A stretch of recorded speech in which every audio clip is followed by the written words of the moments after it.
అనుకున్నదే తడవుగా తెలంగాణలో చాలా ఫాస్ట్‌గా పవన్ కళ్యాణ్ గారు తన సత్తా చాటుకున్నారు. ఎందుకంటే ఆ రోజు చాలా గట్టిగా మాట్లాడారు. ఎప్పుడైతే తన సభకు అనుమతి ఇవ్వలేదో తెలంగాణ ప్రభుత్వం, ఎప్పుడైతే పొన్నం ప్రభాకర్ లాంటి వాళ్ళు ఇది మీ అయ్య జాగీరు కాదు, మా అయ్య జాగీరే, యెస్ మా అయ్య జాగీరే అని ఎప్పుడైతే చెప్పుకొచ్చారో, కేటీఆర్ గాని లేదంటే రేవంత్ రెడ్డి కూడా తర్వాత వచ్చి వెళ్ళండి తప్పేం లేదు. అంతే తప్ప ఇక్కడ లా అండ్ ఆర్డర్ సమస్యలు సృష్టించొద్దు. అందుకే అనుమతి ఇవ్వలేదని సీఎం రేవంత్ రెడ్డి కూడా తర్వాత ఎప్పుడైతే క్లారిటీ ఇచ్చారో అంతకు ముందే ఆయన మాట్లాడారు. రేవంత్ రెడ్డి కంటే ముందే మాట్లాడారు పవన్ కళ్యాణ్.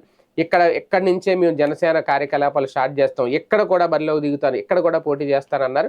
అన్నట్టుగానే ఇమ్మీడియేట్‌గా ఆయనైతే పార్టీ ఆఫీస్ అయితే ప్రారంభించేశారు. జనసేన పార్టీ ఆఫీస్ ప్రారంభమైపోయింది హైదరాబాద్‌లో. తెలంగాణకు సంబంధించి ఇప్పుడు ఆంధ్రప్రదేశ్‌లో ఎలాగైతే మంగళగిరిలో ఉందో అక్కడ కూడా ప్రారంభించేశారు.